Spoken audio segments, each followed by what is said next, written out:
We're with Dan Gable here, the most winning coach in college wrestling history. And you were a great college wrestler yourself, an Olympic wrestler. What made you focus on wrestling? Because I understand you were a multi-sport athlete when you were younger. Well, what happened was, as you get older, you get to a certain grade, like maybe high school. Once I got to 10th grade, I was pretty small. And so had I been bigger, I'm sure I would have played football and probably wrestled. Played baseball before that, swam when I was a kid, played even some Saturday morning basketball when I was in junior high a little bit. But mostly it was the one sport that I had the most success with. And it was going to be my sport from a standpoint of excellence as compared to the other ones. So, the opportunity was given to me in a sport that doesn't depend on your size as much, because we kind of incorporate everybody, and I happen to be one of the lighter weights. And because of that, I just started focusing on that. But I kept growing a little bit, and by the time I got to the Olympics, I was probably like in the middleweight class. But for me, I was born into this community of Waterloo, Iowa, that actually had some great wrestling going on. And so that gave me the opportunity to actually make sure I was a wrestler, because everybody tried it here. And whereas a lot of places, they may not have that opportunity. And so I found out that was for me. And I also really liked the engulfment, that you're totally engulfed in and you're not waiting for anything, like a ball or a bat, or, when you're going, it's up to you. You can go full speed, then you can sit down. But it just took me over. And you had a 64-0 high school record. What were some of the training techniques you used back in those days to stay in that kind of shape?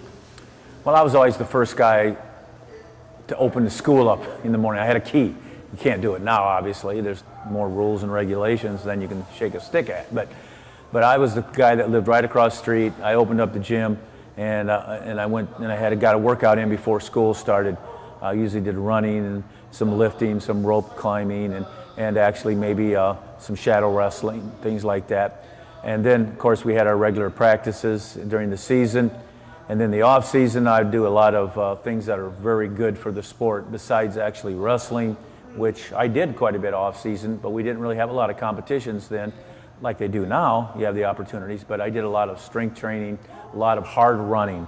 I didn't do any jogging except for warming up or cooling down. It was always the pace of a match that was at a high rate of pace. So when I ran hard. When I ran steps, I ran steps hard. When I wrestled in practice, I didn't waste time. I got a lot accomplished. I executed a lot. It got to the point where I could score a lot of points, and I learned about every position possible. In fact, I probably made a couple mistakes. I maybe have given my opponent too many things to work with in a practice room and end up getting hurt that way. So you got to really be careful in a sport like wrestling that is very combative, that you don't give your opponent too much, because then you can get injured. And one thing you don't want to do is have an injury in a combative sport.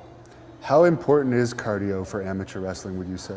Well, if you have a high pace if you wrestle at a high pace or compete at a high pace, then it's really important. So if you don't, then it might not be as important. But if you run into somebody that has that high pace and forces you to go there, you better be ready. So it's very important.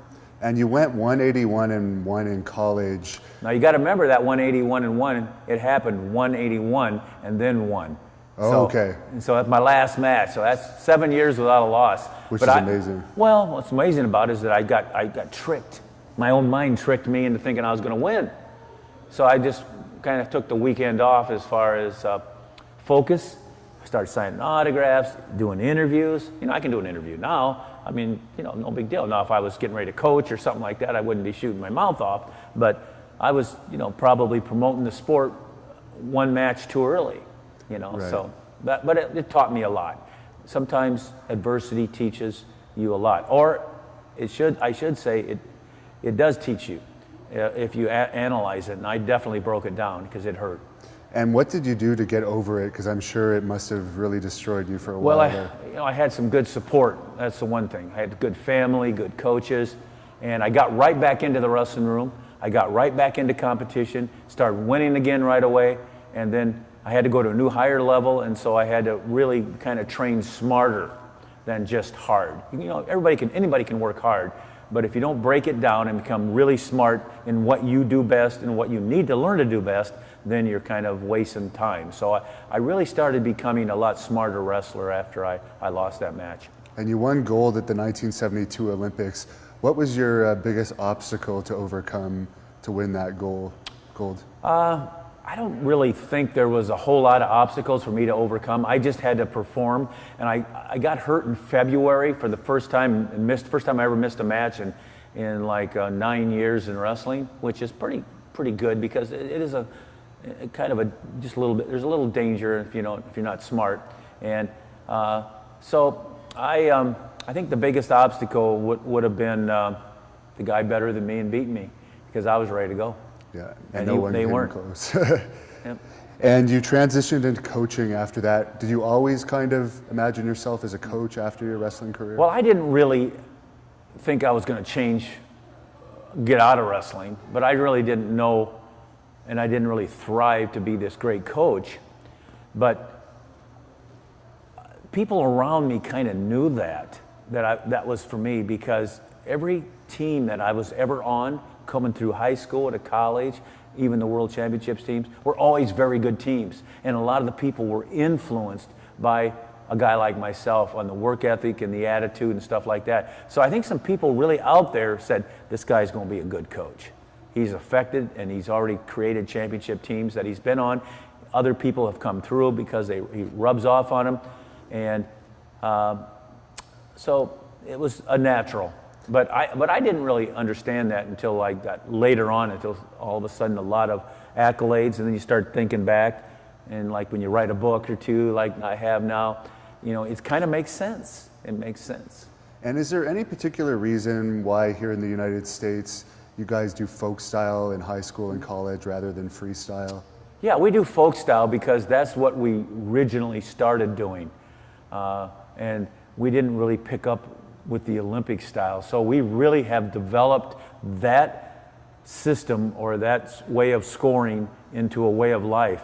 And to change over to that completely would actually maybe harm us right now, just because we're not like football or basketball or baseball. We can't really take that chance because we do have a good thing going. Now, you can add to it both ways. And if you really want to be a good wrestler in scholastic wrestling even, you need to wrestle some freestyle and Greco, because there's a lot of moves there and a lot of positions and a lot of different understandings. And use it in the motivating in the off season.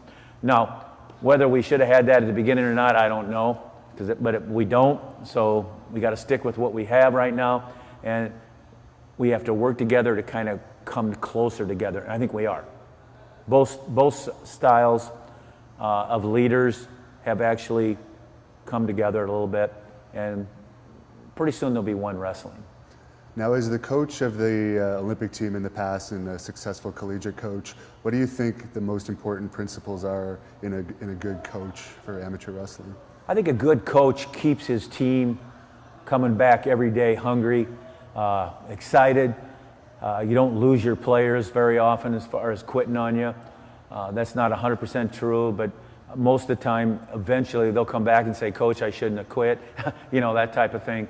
So I think you really have to get to know your athletes, and I think you really have to keep them excited. So that means you have to know your sport. So that means you have to go to the higher level. So if you're at a scholastic or if you're at a collegiate level, you better understand the Olympic style, and you better be able to bring that into the room. Keep people excited year round. So I think it's more like you go to school to major in counseling. You go to school to major in nutrition. You go to school to major in physics. So those courses like that really are what your profession's all about. And as an amateur wrestler, what would be your best advice to an up-and-coming amateur wrestler?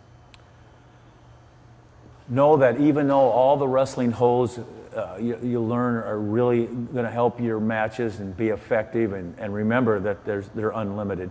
As much as you know, there's more. You just don't get it all. It's an infinity type of thing.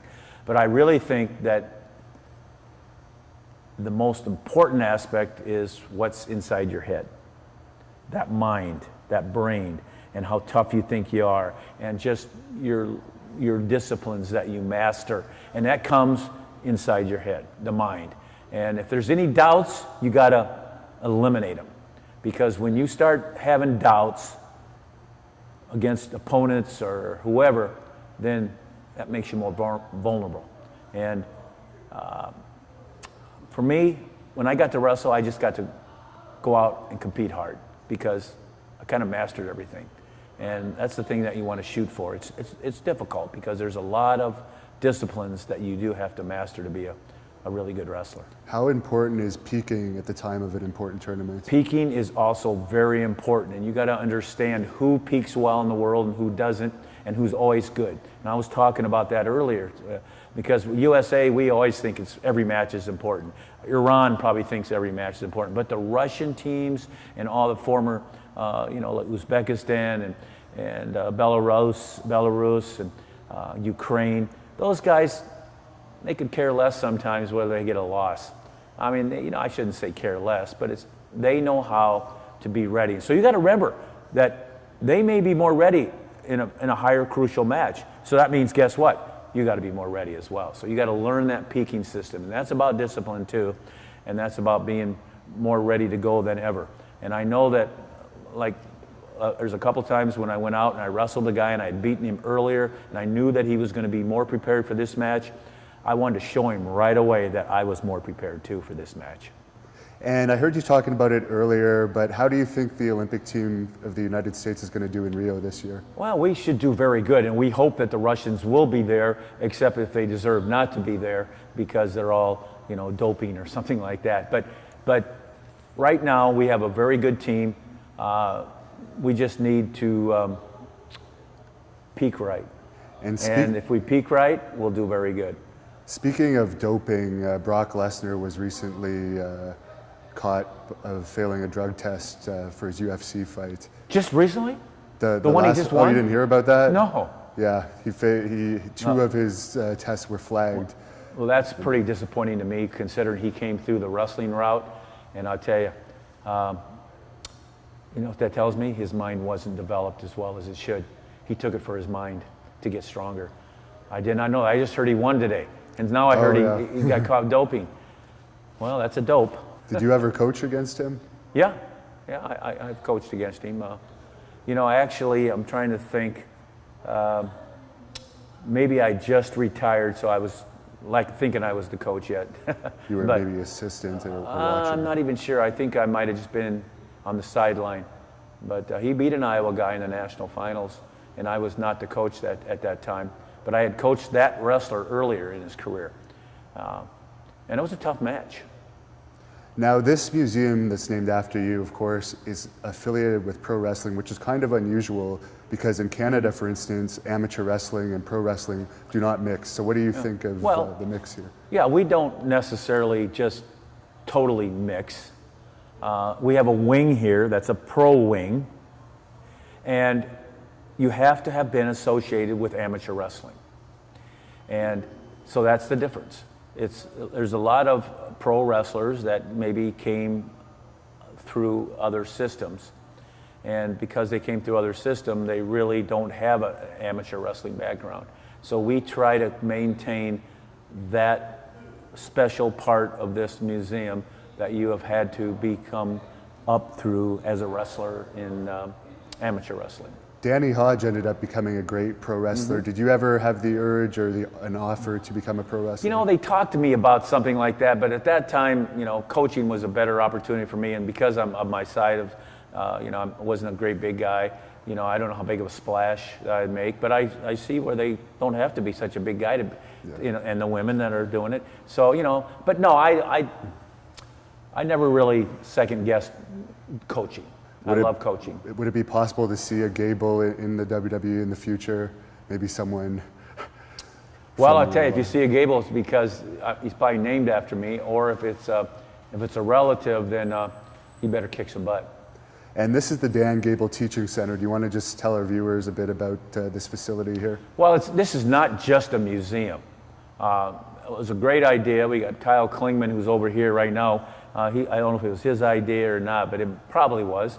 but we have a wrestling room, which I think most people thought it was just going to be like, you can go in there and look at this wrestling room, but it's a hot commodity.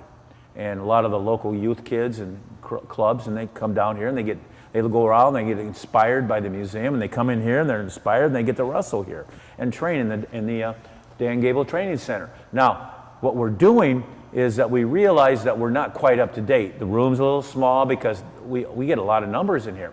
And we also have a lot to look at out there, but we don't have a lot to actually interact with. And so we got to keep up with times. And so we were going to actually make this room bigger, which we're still going to do, and we were going to do some interaction out there, but we just had another museum, which the National Wrestling Hall of Fame in Stillwater just rebuilt down there, and they really have a lot of interactive stuff. They don't have a wrestling room, so we got that on them, even though they kind of run the show. But you know, we realize that we can do better even up here and want to make it more of a grounds for all the sports, all the people of Waterloo, Iowa, or the state of Iowa, or Canada, whoever wants to come down here. And when they come in here, they'll actually have a great time and leave and be inspired.